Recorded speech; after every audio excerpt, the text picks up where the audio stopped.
Welcome to the G Bible Stories channel, where we bring animated Bible stories to life. Today, we are going to explore a story of faith, deliverance, and God's miraculous power. Let's dive into the story of the Exodus and the parting of the Red Sea. Opening scene, a mysterious night. The night was silent, yet heavy with anticipation. The air carried an unspoken tension, a mix of fear and hope. A lone torch flickered in the dark, illuminating the determined faces of the Israelites. For 400 years, they had been slaves in Egypt, their cries for deliverance echoing to the heavens. Tonight, they were on the brink of freedom, but freedom came with its own mysteries and challenges. A cloud of mystery hung in the air as a leader emerged from the shadows, a man named Moses. His weathered face bore the weight of God's call. In his hand, the staff that had unleashed plagues upon Egypt now stood as a symbol of power and divine authority. As Moses spoke to the crowd, his voice resonated like thunder. The Lord will fight for you. You need only to be still. Exodus 14:14. Little did they know, their faith was about to be tested in unimaginable ways. The plight of the Israelites. Under the cover of night, the Israelites began their exodus from Egypt. The streets of the mighty kingdom, once bustling with activity, were eerily quiet. Pharaoh, crushed by the death of Egypt's firstborn sons during the final plague, had grudgingly let them go. But his heart was as hard as the stone idols he worshipped. With over 600,000 men, women, and children marching toward an uncertain future, the Israelites carried more than their possessions. They carried the weight of a promise.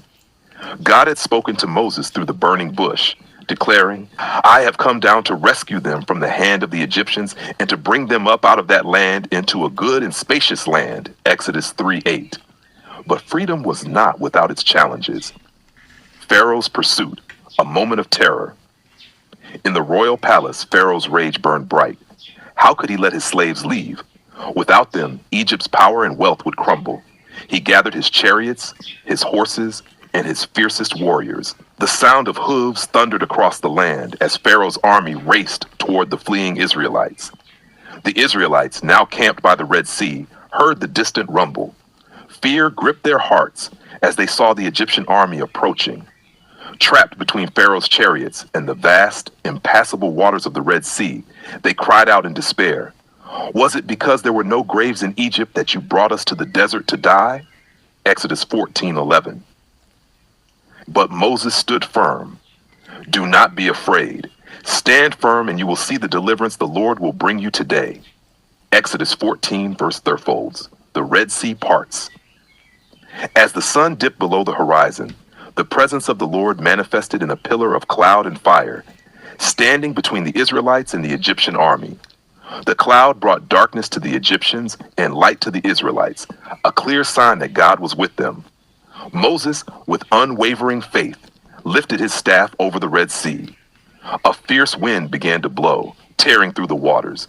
Waves roared and churned, but then, miraculously, they parted. A dry path emerged, stretching across the seabed. The Israelites, awestruck, began their journey through the towering walls of water. Children clung to their parents, and animals hesitated before stepping onto the seabed. The air was thick with both fear and Ro's downfall. A demonstration of God's power. As the last of the Israelites crossed to safety, Pharaoh's army surged forward, determined to reclaim their slaves. The chariots thundered into the seabed, their wheels struggling in the muddy ground. Moses, standing on the far shore, turned back to see the Egyptians trapped in the middle of the sea. At God's command, Moses stretched out his staff once more. The walls of water collapsed with a deafening roar, swallowing Pharaoh's army. Not a single Egyptian survived. The Song of Deliverance. On the other side of the Red Sea, the Israelites erupted in a song of praise and thanksgiving. Moses and his sister Miriam led the people in a triumphant celebration. "The Lord is my strength and my defense. He has become my salvation. He is my God, and I will praise him." Exodus 15, verse 2. For the Israelites, this was more than an escape. It was a profound demonstration of God's power and faithfulness. The God who parted the sea was the same God who promised to lead them to the promised land. The story of the Exodus is a timeless reminder that God is a deliverer. In moments of fear, doubt, and impossible odds, he calls his people to trust in him. As you face your own Red Seas, remember the words of Moses. The Lord will fight for you. You need only to be still. This story invites us to step out in faith, trusting that the same God who parted the waters for the Israelites is still at work in our lives today. Thank you for watching this video on the G Bible Stories channel. Don't forget to subscribe and join us